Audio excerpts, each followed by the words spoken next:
In 1 week, everything could be changing for the US dollar. That is because the BRICS nations are coming together for their big event in Russia, and China will be there. And of course, the acceleration to the BRICS currency right now, which is of course based on commodities, based on gold, is accelerating at a pace that the United States has dramatically underappreciated. And they are left right now going to be holding the bag. That's why Trump last week came out and actually talked about this and said we cannot allow countries to move off the US dollar. That would be like a revolutionary war, he said. Yeah.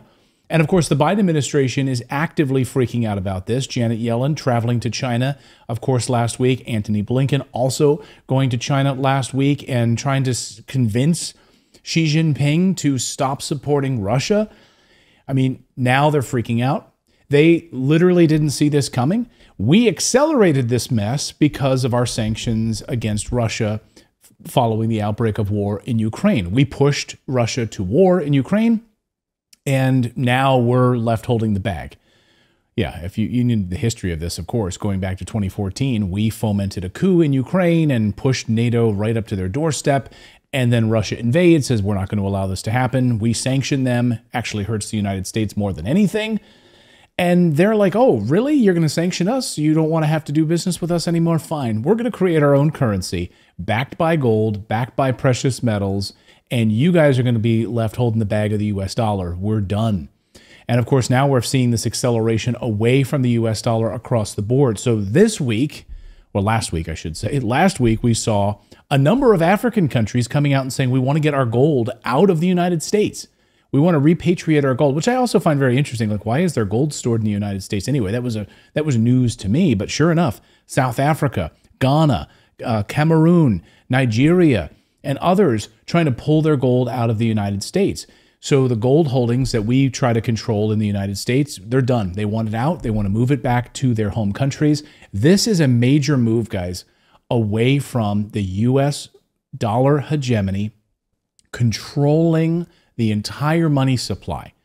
So sure, we'll keep our gold in the United States because nothing really is going to happen. You guys control the seas with your Navy. You guys protect trade routes. You guys are the U.S. reserve dollar currency of the world. That's how the entire world operates until it stops operating that way. And now, of course, the pressure from Russia and China against these currencies and against them using the U.S. dollar. I mean, heck, last week we saw Niger, the country of Niger. This is an unbelievable story, right? We see American troops who are not supposed to be there. They've been kicked out. And at this particular airbase, they were not supposed to be there. Russian forces show up and they go to the airbase. And lo and behold, guess who's there? American forces. Russians and Americans face to face in Niger. And the reason is because Niger called on Russia for security. They don't want the United States there anymore. They're tired of the United States basically stealing their uranium. So they called upon, and the French, by the way. So they called upon Russia for security. So Russian forces show up. There's American forces in a base they're not supposed to be in. Like, this is what's at stake right now, guys. These superpowers are realigning everything. And you're going to see in a week's time on May 14th in Moscow, this big conference with all of the BRICS nations there, and the focus is currency. It's going to be very interesting to see how China involves itself with this, and to a much larger degree, of course, the yuan-backed currency, and in moving fully away from the U.S. dollar. Mark my words. Next week, it's all coming together at the same time, guys. It's the timing of this it's not coincidental. You have the head of the EU, one of the chief diplomats for the European Union, Joseph Borrell, saying that Ukraine is going to collapse in a matter of 2 weeks. Right? He said that the other day. And then BRICS is holding its big conference around currency in 2 weeks. Like, the timing on all of this is so fishy, right? You know that Europe right now wants to put boots on the ground inside of Ukraine. You have French President Macron coming out saying that we cannot rule that out, and that if Russia advances anymore, we should put European forces and boots on the ground inside of Ukraine to stop this. Chief diplomat for the EU comes out and says that Ukraine is about to collapse in 2 weeks. And all of this is to, again, follow the money. Follow the gold, follow the money. It was never about democracy, preserving democracy in Ukraine. It was always about the money. and the decline of the US dollar. Western hegemony right now on the decline. I mean, again, you don't come out with, Macron says last week that Europe is facing death. I mean, really? So all of these big moments, all these big words being floated around about the decline of the US dollar, the death of Europe from the French president. Ukraine is about to collapse. And you're seeing this rise of Russia and the BRICS currency right now. And by the way, that's why you're seeing gold prices going up so much. Because we're already such a constrained supply of precious metals that they don't have it. They don't have enough gold to supply this. If they're going to build their entire currency around commodities, specifically gold, there's going to be a lot more mining that's going to need to happen. And of course, a lot of the mining that's going to take place in countries like Papua New Guinea and other places, you're going to see Western influence colliding with European influence and Eastern influence right now, guys. So we're at a really interesting moment. In fact, I penned a new report, co-authored a new report, and it's what Putin did about a week ago, which is unbelievable, to JP Morgan, and trying to go in and actually take away JP Morgan's assets, seizing billions of dollars in JP Morgan assets. And you're going to start to see this more and more. If the West wants to seize assets from Russia, billions of dollars held in banks, then that's exactly what Russia is doing right now, seizing assets, billions of dollars from United States assets inside of Russia. And this is a financial war, unlike anything we've seen in decades. So check out that. I'll put the link up here on the screen. I want you guys all to go download it. It's really fascinating, and it's a really good report. I encourage you all to read it so you can understand what's happening right now about the seizure of these assets. So just go to morrisinvest.com/Putin, morrisinvest.com/Putin, to check out that free report. We'll get back to the video in a second, but look, your money is not safe. You can see all the time that stocks can crash, bonds lose value. Anything that you can't physically put your hands on increases your risk right now. Hey everyone, I'm Clayton Morris, longtime real estate investor and founder of Morris Invest. And my favorite tangible asset is real estate. It consistently outperforms other asset classes. And I believe it's the #1 way to build and protect your wealth. Now, while there are several ways you can invest in real estate, most of which I've tried myself, the build-to-rent model offers the most benefits. More specifically, single-family buy and hold rentals. Here's why.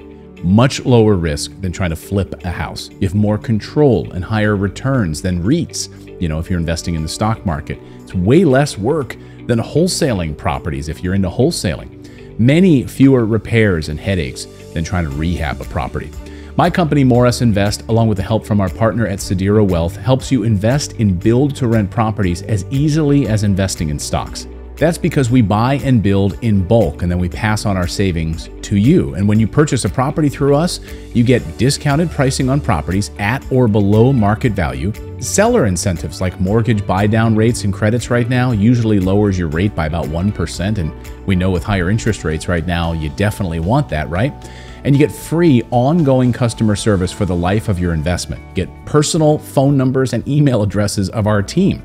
And build-to-rent properties are in prime growth markets. We're talking 18% internal rate of return. 18%. Amazing tax benefits. And you get a free cost segregation report, helping find strategies that increase tax write-offs. You get principal reduction as your tenant pays down your mortgage. And you get steadily growing appreciation and equity gains. Plus, positive cash flow. We won't sell you a property if the math doesn't add up. If you want to know more, just click the link in the description box and it'll take you to our website where you can book a free call with our team. There's zero pressure, no obligation. Look, I understand we won't be a good fit for everybody, and that's totally okay. Some of you might want to be DIY, you want to do it yourself. That's great. Either way, you're going to walk away from our phone call with some valuable new insights and an idea of what questions you might want to ask and some actionable steps that you can take to move forward in your financial journey. You can always find an excuse to not invest, but the sooner that you start a smart investment like build-to-rent real estate in a strong market, the sooner you'll be enjoying pure cash flow. So click the link below and I hope to see you on our schedule. So today's our Q&A episode. Lots of good questions coming in. You can always ask us about real estate investing, precious metals investing, whatever it is that you're interested in right now, the economy, taxes, whatever's on your mind. So we got a couple of great questions here. Let's ask Charles to fire it up. Charles, what's your question? Hey, Clayton. Appreciate your channel. Thank you for everything you do. question for you. My family are renters ourselves, and we're just kind of looking to diversify our investment portfolio a bit, and we've never invested in real estate. So for somebody who's brand new to it, who's never done real estate investing or rental property investing, what suggestions do you have for somebody who's brand new to that and a good low risk option to get their feet wet in that area? Thanks so much. Well, thanks, Charles. Not to be so self-centered here, but I would say call my company. Call our team at Morris Invest, okay? We built a whole company to help real estate investors to be completely hands-off. Full customer service. I mean, a full service team from nuts to bolts. And what do I mean by that? I mean, we have a team of contractors. We build brand new construction rental properties from the ground up with our team at Sedera Wealth, right? They are in the best locations in the United States of America on purpose. Like, we've researched demographically these areas for high job growth, low crime, expanding demographics, lots of diversity of jobs in these particular areas. And that's why we build properties in those areas. And then investors work with us. We only build about 400 to 500 homes per year. So we're not doing thousands, right? We do a specific amount, and then our clients are able to work with us. They can pick up 2-3 properties per year, add them to their portfolio, and you have a full service customer team that can help you from the very beginning all the way through the process. You just need to make sure you file your taxes every year and those sorts of things. But we have a property management teams that we work with in our different markets. They manage the property. And you're going to get about an 18% minimum internal rate of return. That's our goal, is to hit an 18% minimum internal rate of return.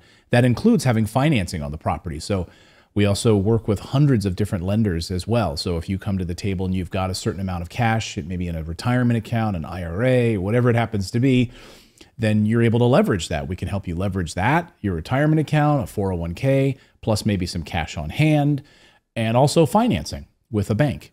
We encourage you to keep your money in your pocket and work with the bank's money right now. Yes, interest rates are a little higher than they were a few years ago, but nevertheless, you're still putting an asset in your asset column that's producing cash flow every month with a tenant living in that property.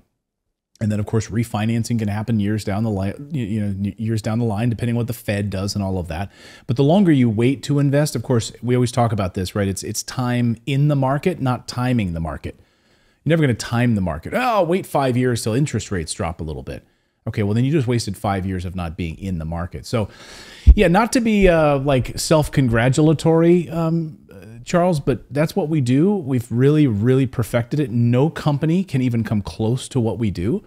I can say that hands down. There's other companies that will charge you like $10,000 to even work with them. We don't even do that. So when people get on the phone with us for the first time at Morris Invest, to go to our website, morrisinvest.com, click on the book a call button. They're like, wait a minute, you guys don't charge, other companies charge like $10,000, $20,000 just to work with you, just for you to send them a property to consider. We don't do that. And then we're able to pass those savings on to you as well. We don't do that. And a lot of other companies will overcharge for properties higher than the appraised value of a property. Why would you ever buy a house that's more than the appraised value? Why? It's just, to me, that's crazy. So our houses are at appraised value or below the appraised value when you buy it, so that you actually get some built-in equity from time to time, depending on the market. But you're not going to pay more than the appraised value. By the way, we work with all these other lenders. A lender is not going to give you a loan for more than the house is worth. So again, that's what we do. So I think we do a great job. I'm very, very proud of what we do. I think we're the best in the business, without a doubt.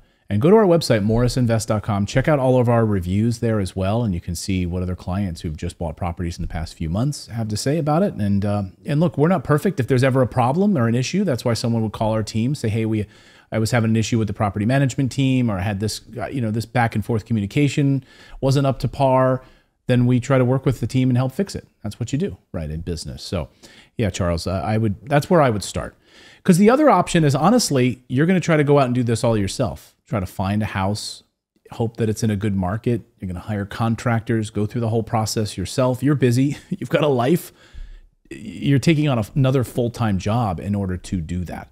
And so that's my advice. That's my advice. All right, let me take the next question here. Tim.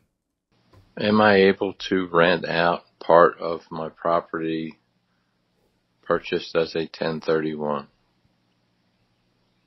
Thank you for that. Am I able to rent out part of my property purchased as a 1031? Okay, well, you can't use your personal properties in a 1031 exchange, right? You can't, when you live with your family someplace and you want to move to a new property, you can't put it in a 1031 exchange. Like, it has to be for investment purposes only. So yes, like, it should only be investment. It should only be rented out. That should only be the thing that's in your 1031 exchanges, right? For those of you that are not familiar with the 1031 exchange, a 1031 exchange allows you to basically trade. Let's say you've got a package of 5 properties you bought years ago, okay? 5 rental properties. And now, years later, you want to sell them and you want to use the profits because they've appreciated in value so much. You bought 5 of them. They've appreciated in value. Now you want to go, and buy 10 properties, right? Because they've appreciated. But you don't want to pay taxes on those profits. And that's the beauty of a 1031 exchange. It allows you to basically sell those houses in a 1031 exchange process. You need to work with a 1031 exchange custodian who will handle it all for you. Okay, you can't touch those profits. Then you roll that profit into the other properties you're buying.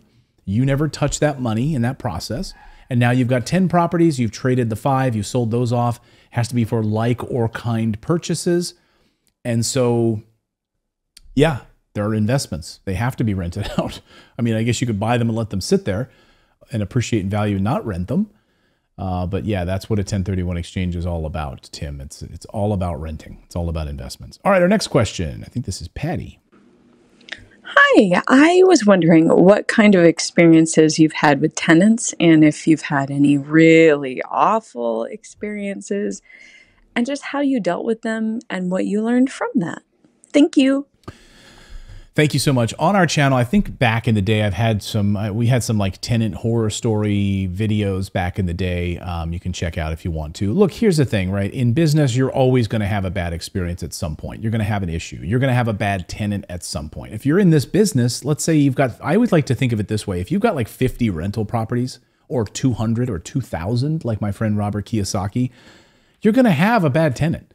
You're going to have vacancies. You might even have a fire. We had a fire at a property, but you have insurance on it, and then the house was replaced. You're going to have these issues. We had a really bad tenant in one of our properties. It was a package of 10 properties I bought at one point in New Jersey, and I had a nightmare tenant in there. Oh my God! This neighbor was it was a duplex. One tenant was great. The other tenant was just like the trashiest person you ever met. Had just garbage. It was just awful. And that's why I'll never buy properties in New Jersey ever again. It was an experiment, as I've talked about here on the show. And, you had to hire a lawyer and go through the eviction process. It was ridiculous.